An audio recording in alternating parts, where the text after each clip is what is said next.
Fala galera, tô aqui agora para poder comentar com vocês, corrigir com vocês as atividades do segundo ano do PET, do Plano de Estudos Tutorados da Secretaria de Estado de Educação de Minas Gerais. Só lembrando que no vídeo anterior eu comentei a matéria que está no PET, né? Então eu tentei fazer um resumo bem rápido dos principais assuntos que estão envolvidos nesse PET do segundo ano. E agora eu vou comentar as atividades. Então, quem quiser ver a matéria, tem um videozinho sobre isso. Agora eu vou corrigir e comentar com vocês as atividades. Então, deixa eu colocar aqui para vocês verem a, o PET, onde estão as atividades, né? Na primeira semana, uma atividade sobre iluminismo, que é uma atividade pessoal, né? Não tem exatamente como eu dar uma resposta para vocês. Mas eles falam aqui, né, que os iluministas acreditavam a necessidade da liberdade, dos modelos de governo que eles defendiam, e pede para você, e fala para você pensar: essas ideias seriam válidas hoje?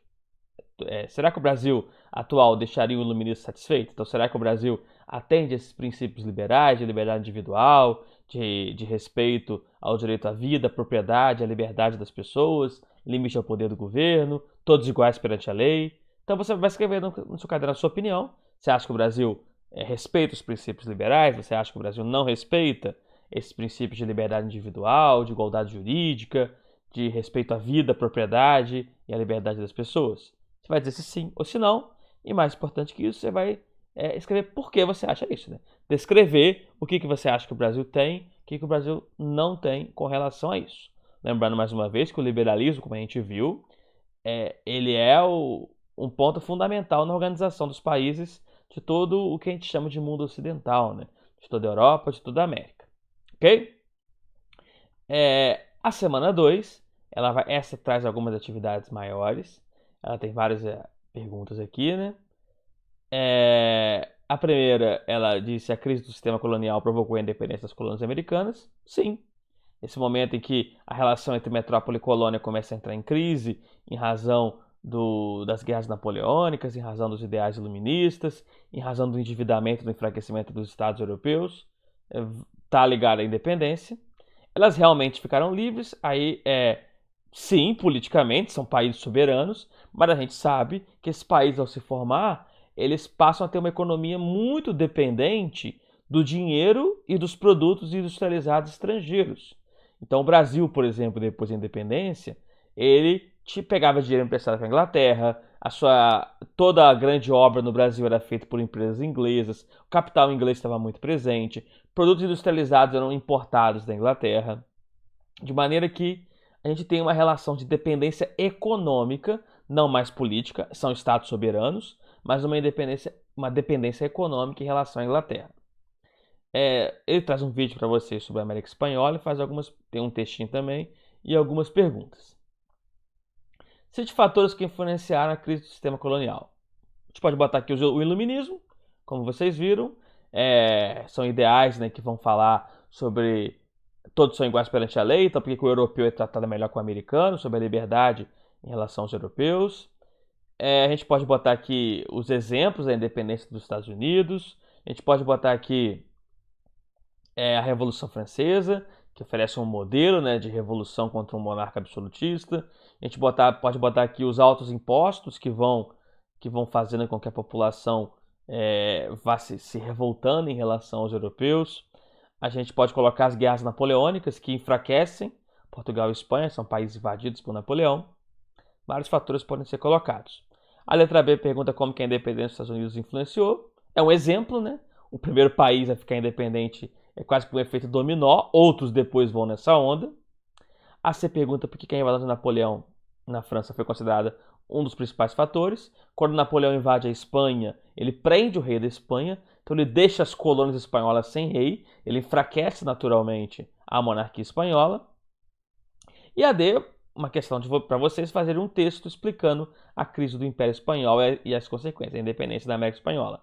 Então, basicamente, fazer um texto onde você fale que as ideias iluministas iam deixando os americanos contra o governo espanhol, os altos impostos também contribuíam para isso, que vem o modelo dos Estados Unidos, de uma independência, o país que conseguiu se livrar do seu colonizador, e vem a parte do Napoleão, que invade a Espanha e enfraquece o Império Espanhol. Então, tentar colocar tudo isso dentro de um texto.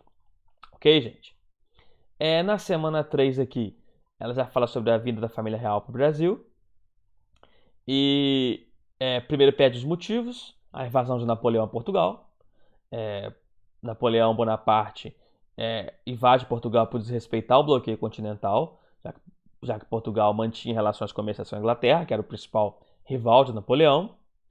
E por que podemos dizer que esse evento tem a ver com a construção do Estado brasileiro, né? Com a vinda da família real para cá, o Brasil passa a poder comercializar livremente, o Brasil passa a ser considerado um Reino Unido a Portugal, então o Brasil começa a conquistar autonomia. A gente pode começar a pensar em um Brasil independente de Portugal a partir desse momento. Claro que formalmente é só depois da independência mesmo, só depois do 7 de setembro de 1822. Mas nesse momento o Brasil começa a construir a sua autonomia nessa relação. Ok, gente? E por fim, pegando aqui a semana 4, é uma atividade grande, complexa, envolve algumas pesquisas para poder responder, mas primeiro, né? A letra A é repetida. Quais motivos levaram a família real a deixar as pompas da Europa e vir morar aqui no Brasil? A invasão de Napoleão. E a letra B, gente, ela pede para você trabalhar mudanças e permanências, algo muito comum se pensar em história. O tempo passa, tem coisas que mudam, tem coisas que continuam. A passagem do tempo é marcada por mudanças e permanências. E aí pede para você pensar mudanças e permanências em relação à presença da família real no Brasil para vários aspectos da vida. Primeira, infraestrutura. Mudanças, gente, são enormes.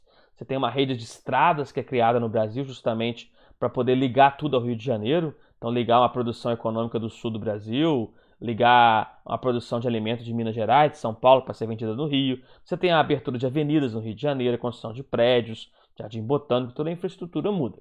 Só que essa infraestrutura ela muda concentrada no Rio de Janeiro, onde a corte está, e no entorno ali, na região centro-sul.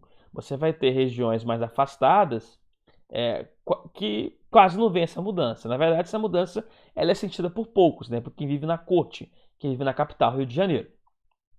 Economia. O Brasil passa a ser livre para comercializar. A abertura dos portos às nações amigas ela faz com que o Brasil possa comprar e vender de quem quiser. Então, essa é uma mudança significativa. Do ponto de vista econômico, o Brasil já está independente aqui. E permanência, a gente pode pensar aqui a questão de que o Brasil continua sendo um país agrícola, continua sendo um país agroexportador, depende de um produto para ser exportado, e muito dependente da economia estrangeira. O Brasil precisa comprar produtos industrializados fora porque não produz aqui, como, por exemplo, produtos ingleses. Política. O Brasil torna-se Reino Unido a Portugal, deixa de ser colônia. Então o Brasil agora ele está no mesmo nível político de Portugal. Ele é considerado um reino irmão, ele é considerado a sede do rei tanto quanto Portugal. Mas o Brasil ainda é de Portugal, não é independente ainda. Então a mudança, o Reino Unido, a permanência, a relação de Brasil ser parte do Império Português.